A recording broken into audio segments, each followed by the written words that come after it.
Very good evening to all of you. आज हम बात करने वाले हैं मराठा एम्पायर से जुड़ी हुई कुछ और बातें, like their administration, their culture and their military powers. तो आज की वीडियो में हम क्या क्या देखने वाले हैं कि सबसे पहले हम देखेंगे मराठा के एडमिनिस्ट्रेशन के बारे में, जो कि शिवाजी के टाइम पे चला करता था। देन हम बात करेंगे मिलिट्री एडमिनिस्ट्रेशन के बारे में, उनकी सेना के बारे में।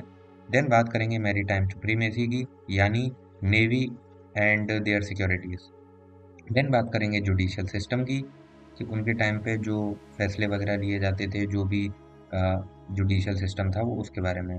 देन हम बात करेंगे ट्रेड नेटवर्क की, कि वो उनका जो व्यापार था वो किस तरीके से हुआ करता था मराठा एम्पायर के टाइम पे। देन हम बात करेंगे उनके कल्चर की, कि उन्होंने आखिर मुगल्स के बाद में इंडिया के अंदर किस तरीके से अपना कल्चर रिवाइवल किया। तो सबसे पहले हम बात करते हैं मराठा के एडमिनिस्ट्रेशन की, जो कि शिवाजी के टाइम पे चला करता था। तो शिवाजी ने एक सेंट्रलाइज्ड एडमिनिस्ट्रेशन को फॉलो किया था अपने किंगडम के अंदर। अब ये सेंट्रलाइज्ड सिस्टम क्या था कि जो मेजर पावर्स है ना वो छत्रपति के पास में रहेंगी, और पावर्स का डिस्ट्रीब्यूशन तो होगा उनके मिनिस्टर्स के बीच में, बट एट द एंड जो मेन अथॉरिटी रहेगी दैट विल बी छत्रपति। और उन्होंने सारी हेरिडिटरी पोस्ट जितनी भी थी सबको अबॉलिश कर दिया। लाइक हेरिडिटरी पोस्ट क्या थी, जो कि सुल्तान और मुगल्स के टाइम पे चला करती थी, जैसे कि एक ही परिवार सर्व करता रहता था, बेटे का बेटा, बेटे का बेटा, लाइक दैट। तो उन्होंने उस चीज को अबॉलिश कर दिया। वो टाइम टू टाइम नई रिक्रूटमेंट्स किया करते थे, और पुरानी रिक्रूटमेंट को जो है सफल किया करते थे। और जितने भी उनके टाइम पे गवर्नमेंट ऑफिशियल्स हुआ करते थे, जो उनके किंगडम में, जो उनके एम्पायर में, मराठा एम्पायर में सर्व किया करते थे, उनको रहने के लिए घर और उनको सैलरी दिया करते थे अपने राजकोष से, यानी स्टेट ट्रेजरी से। देन बात करें तो उनके टाइम पे जो मिलिट्री ऑफिशियल्स हुआ करते थे और अदर ऑफिशियल्स हुआ करते थे, उनका एक टाइम पीरियड के बाद में, पर्टिकुलर टाइम पीरियड के बाद में ट्रांसफ़र किया करते थे, सो दैट कि कोई भी एक बंदा अपनी कहीं पे मोनोपोली ना क्रिएट कर ले, और वो अपनी पावर को इतना ना बढ़ा ले कि वो वहाँ का किंग बन जाए। तो वो टाइम टू टाइम अपने ऑफिशियल्स का ट्रांसफ़र भी किया करते थे। और उन्होंने कुछ सिक्के भी चलवाए थे गोल्ड के एंड कॉपर के, जो अपने नाम से चलवाए थे और दिखाते हैं स्वराज की भावना को। और उनके ऊपर देवनागरी स्क्रिप्ट में इंस्क्रिप्शन हमें देखने को मिलते हैं। उसके बाद में शिवाजी ने पेंशन देना भी स्टार्ट किया था विडोज को, यानी जो विधवा हुआ करती थी ना, जो सोल्जर खत्म हो जाते थे युद्ध के दौरान, जो शहीद हो जाते थे, उनकी वाइफ्स को वो पेंशन दिया करते थे, और उनके बच्चों को मिलिट्री पोस्ट दिया करते थे। और इस तरीके से हमें पता चलता है कि शिवाजी अपने सैनिकों की कितनी परवाह करते थे और कितना केयर करते थे उनके परिवार की। देन शिवाजी ने एक अष्टप्रधान मंडल चलवाया था, जिसको काउंसिल ऑफ एट मिनिस्टर कहते हैं। अब ये काउंसिल ऑफ एट मिनिस्टर कुछ इस तरीके से थी कि मेन जो सेंटर में जो पावर थी वो तो छत्रपति की थी, बट उन्होंने कुछ पावर्स का डिस्ट्रीब्यूशन किया था अपने एट मिनिस्टर्स के एमंग। जैसे कि जिसमें सबसे पहले थे प्रधान, प्रधान यानी प्राइम मिनिस्टर, सचिव यानी रेवेन्यू मिनिस्टर, और न्यायाधीश चीफ जस्टिस, और पंडित राव जो कि रिलीजियस एक्टिविटीज किया करते थे, जैसे पूजा पाठ वगैरह, और सेनापति जो थे वो कमांडर इन चीफ थे, यानी उनकी सेना के हेड। और सामंत जो थे वो थे foreign minister, three intelligence minister थे जो उनको एडवाइस किया करते थे, and Amatya was finance minister post. Then हम देखें तो मराठास के खुद के कुछ क्लेम्स भी थे, और कुछ ऐसी जगह भी थी जहां पर मराठास दूसरों के लिए सर्व भी किया करते थे, लाइक उनको सिक्योरिटी दिया करते थे, और उसके बदले में वो क्या लेते थे उनसे, एक तरह का टैक्स लेते थे, जिसको हम चौथ यानी 25% का एक टैक्स होता है, और सरदेश मुखी जो कि 10% का एडिशनल टैक्स होता है चौथ के ऊपर, यानी टोटल ओवरऑल 35% टैक्स हो जाता है। ये उन जगह से लिया जाता था जहां पर मराठास सर्व किया करते थे डेक्कन प्लेट्यू और नॉर्थ इंडिया के अंदर। और इसके बदले में मराठा उन प्रोविंसेस की सिक्योरिटी का ध्यान रखते थे without any interference in the internal administration, यानी उनके किसी भी एडमिनिस्ट्रेशन में वो दखलंदाजी किए बिना सिर्फ और सिर्फ सिक्योरिटी दिया करते थे, और उसके बदले में ये दो टैक्स चार्जेस के रूप में लिया करते थे। जो कुछ प्रोविंसेस थे वो मराठा एम्पायर के आगे चल के पार्ट भी बन जाते हैं। देन मराठास ने मुगल स्टाइल की कॉइनेज सिस्टम को भी अडॉप्ट किया था, जो आगे चल के बहुत ज़्यादा पॉपुलर हुआ। इसको गणपति पंत प्रधान भी बोला जाता है, रुपी, जो कि 19th सेंचुरी तक आते आते बहुत ज़्यादा फेमस होता है। और पटवर्धन्स जो कि जनरल ऑफ पेशवाज हुआ करते थे, पटवर्धन्स, उनको डिपिक्टेड है, जिसमें एक तरफ गणपति गणेश लॉर्ड गणेशा की इन्वोकेशन बनी हुई है, और दूसरी तरफ जो है पेशवा के जो लॉयलिटी को दिखाया गया है, पंत प्रधान इन मराठी। मराठास के टाइम पे 3 तरह की आर्मी थी। उनकी आर्मी 3 पार्ट्स में डिवाइडेड थी, infantry, cavalry and navy. Cavalry further 2 parts में डिवाइडेड थी, जिसमें बर्गीज और शिलेदार्स थे। बर्गीज जो थे जिनके पास घोड़े और हथियार हुआ करते थे और इनको राज्य तनख्वाह दिया करता था।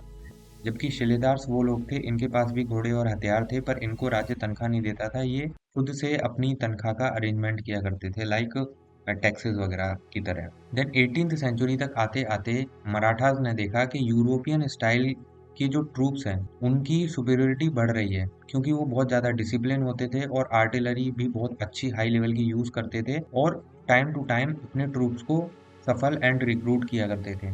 तो ऐसा कुछ देखते हुए मराठास ने यूरोपियन स्टाइल को फॉलो किया, जिसमें महादी शिंदे नाम के एक व्यक्ति थे जिनके पास में यूरोपियन स्टाइल की बहुत बड़ी आर्मी थी और ये लोग तलवारों का और खंजरों का इस्तेमाल करते थे, यानी स्वॉर्ड एंड लैंसेस का, जो कि कुछ ऐसे दिखाई देते हैं, वेपन्स की तरह यूज किया करते थे मराठास। देन मराठास एडमिनिस्ट्रेशन में ही अगर बात करें तो ये लोग है ना एक तरह की क्या कहते हैं गन्स का भी यूज किया करते थे, प्लस रॉकेट्स का भी यूज किया करते थे अपनी मिलिट्री कैंपेन के दौरान, जो कि शिवाजी के टाइम पे भी देखने को मिली 1770 में, जिसमें मेटल ट्यूब्स होती हैं और इसके थ्रू रॉकेट्स को प्लांट किया जाता है ड्यूरिंग वॉर। इस तरीके से इसका यूज किया जाता था।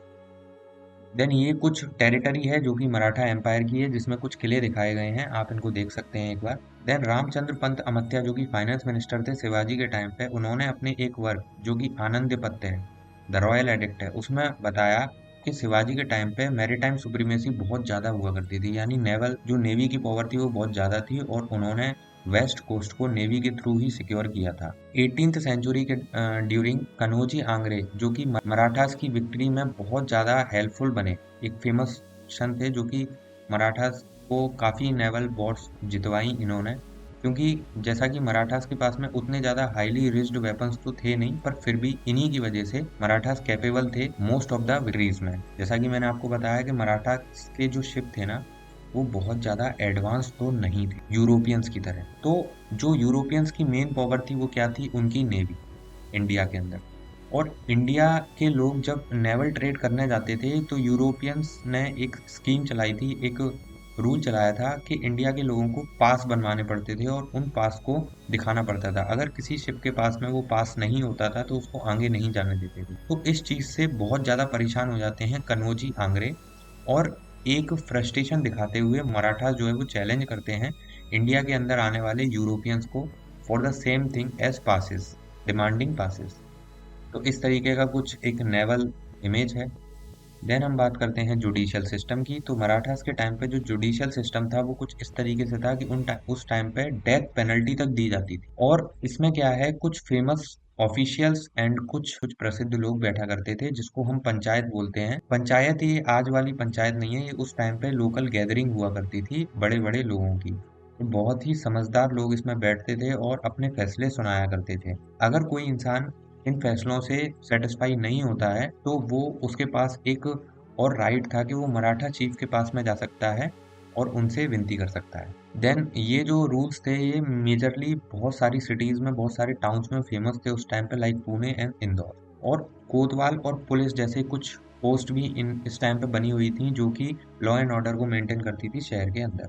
अगर बात करें ट्रेड नेटवर्क की, तो ट्रेड नेटवर्क बहुत ज़्यादा एक्टिवली पार्टिसिपेट किया गया था शिवाजी के द्वारा ट्रेड नेटवर्क में। उस टाइम पे मैरीटाइम ट्रेड्स भी हुआ करती थी जो कि फॉरेन में हुआ करती थी और वो खुद भी जाया करते थे, जिसमें हमें देखने को मिलता है कि उनके पास और उनके यहाँ काम करने वाले ऑफिशियल्स के पास खुद के शिप हुआ करते थे और उनके थ्रू वो विदेशों में यानी फॉरेन में ट्रिप किया करते थे और वहां पर अपनी ट्रेडिंग भी किया करते थे, जैसे कि Mocha in Yemen, Muscat in Oman and Malacca in Malaysia.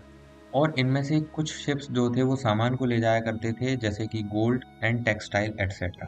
Roads बनाई गई, रोड्स के थ्रू भी ट्रेडिंग हमें देखने को मिलती है और मेंटेन भी किया जाता था उनके टाइम पे। और उड़ीसा के अंदर 18th सेंचुरी के अंदर हमें एक बहुत बड़ा ट्रेड नेटवर्क देखने को मिला, यानी network of ferries, means riverine transport. Rivers के थ्रू भी ट्रेड किया जाता था, ब्रिजेस बनाए गए और छोटी छोटी मतलब नदियों पे और स्ट्रीम्स पे।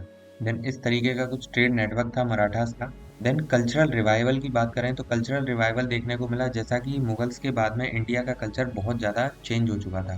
तो जैसे ही मराठास आते हैं उन्होंने इंडियन कल्चर को दोबारा से सस्टेनेबल फॉर्म में लेकर गए और उसके बाद में शिवाजी का जो विजन था स्वराज्य का वो उनकी सीलों पर भी दिखाई देता है एज अ कल्चरल रिवाइवल। जैसा कि इस सील में लिखा गया था, संस्कृत इंस्क्रिप्शन में लिखा गया है और कुछ पर्शियन सील फॉर्म को कॉपी किया गया है। ये शिवाजी के टाइम पे यूज की जाती थी और उनके बेटे शाहजी के टाइम पे भी यूज की जाती थी और पूरे वर्ल्ड में बहुत ज्यादा फेमस थी। और इससे पता चलता है कि वो अपनी प्रजा से कितना प्यार करते थे और कितना भला सोचते थे अपनी प्रजा के बारे में। देन शिवाजी ने एक राज्य व्यवहार कोश नाम की एक ट्रेटी भी चलाई थी, जो कि मराठी लैंग्वेज को प्रमोट करने के लिए चलाई गई थी, जिसकी वजह से उन्होंने क्या किया था कि उनके डिप्लोमेटिक एक्सचेंजेस यानी जो भी गतिविधियां चलती थी कोर्ट रूम में, उन लैंग्वेजेस में से पर्शियन वर्ड्स को हटाकर संस्कृत वर्ड का यूज किया गया था और इस तरीके से आगे चल के उन्होंने विदेशी वर्ड अपनी मराठा डिप्लोमेसी में से हटा दिए थे लगभग। और इस तरीके से मराठा एम्पायर ने इंडियन कल्चर का रिवाइवल किया वापस से इंडिया के अंदर। जैसा कि हमें पता है शिवाजी जो थे वो डिवोटी हिंदू थे और अदर रिलीजियस को भी रिस्पेक्ट करते थे और इसीलिए उन्होंने एक सैफरॉन कलर का फ्लैग अडॉप्ट किया था मराठास को डेपिक्टेड। उन्होंने बहुत सारे टूटे हुए मंदिरों का दोबारा से निर्माण करवाया और संस्कृत और मराठी लिटरेचर को भी बहुत ज़्यादा प्रमोट किया, रिलीजियस इंस्टीट्यूशंस बनवाए और ट्रेडिशनल आर्ट्स को फॉलो किया। देन उनके कंट्रीब्यूशन में फर्दर अगर हम आगे बात करें तो उन्होंने एंशियंट इंडियन कल्चर का दोबारा से रिवाइवल किया और लोगों को उनकी वैल्यूज के बारे में बताया और बताया कि किस तरीके से माइटी किंगडम जो हैं उनको भी हराया जा सकता है अगर मराठा अपने एडमिनिस्ट्रेशन और अपने एम्पायर को मेंटेन करें और पावर ऑफ यूनिटी को समझें। और मोदी स्क्रिप्ट हमें देखने को मिलती है जो कि देवनागरी लिपि की एक कर्सिव लैंग्वेज है, कर्सिव स्क्रिप्ट है और इसमें was the main script used by Marathas. Shivaji का एग्जाम्पल आगे चल के बहुत सारे उनके आने वाली पीढ़ी को इंस्पायर करता है। जो भोसले थे नागपुर के अंदर, वो भी बहुत बड़े सपोर्टर थे, मतलब सपोर्टर थे कल्चर और ट्रेडिशन के। वो जगन्नाथपुरी यानी जगन्नाथ देव की पूजा किया करते थे पुरी में, उड़ीसा के अंदर, और जो कि मुगल टाइम पे बहुत ज्यादा इंटरप्टेड भी रही, पर मराठास के सपोर्ट से वो आगे सक्सेसफुल बन पाए। बाद में हमें मराठास में मतलब औरतों का भी बहुत ज्यादा योगदान रहा आगे बढ़ने में, जैसा कि हमने देखा ही था। अगर थंजावुर की बात करें जो कि हमारा क्या कहते हैं साउथ में आता है, तो इको जी जो कि हाफ ब्रदर थे शिवाजी के, उन्होंने थंजावुर में तमिलनाडु में एक एरिया कॉन्कर करके रखा हुआ था जो कि आगे चल के 17th सेंचुरी में मराठा रूल इस्टेब्लिश हो जाता है वहां पर। थंजावुर मराठा जो थे उन्होंने कल्चर को बहुत एक्सपेंड करने में बहुत ज्यादा हेल्प करी, ठीक है, और आर्ट के भी बहुत ज्यादा पैट्रोन थे, यानी बहुत सपोर्ट करते थे आर्ट को, कल्चर को। उनमें से बहुत सारे जो रूलर्स थे वो खुद भी पोइट्स थे और ड्रामेटिस्ट भी थे। तंजावुर मराठा रूलर्स के एमंग हमें एक बहुत फेमस रूलर देखने को मिलते हैं जो कि थे सरफोजी सेकंड। तो इनके टाइम पे बहुत सारी इंडियन एंड यूरोपियन लैंग्वेजेस जो कि मराठी में लिखी गई, जैसे कि देवेंद्र कुरनावंजी, और जो कि जिसमें उन्होंने वर्ल्ड ज्योग्राफी के बारे में भी डिटेल में बताया। सरफोजी ने म्यूजिक को भी बहुत ज़्यादा पैट्रोन किया, मतलब बहुत ज़्यादा मतलब सपोर्ट किया, और इनके टाइम पे मॉडर्न कार्नेटिक म्यूजिक ने भी बहुत शेप लिया और आगे चल के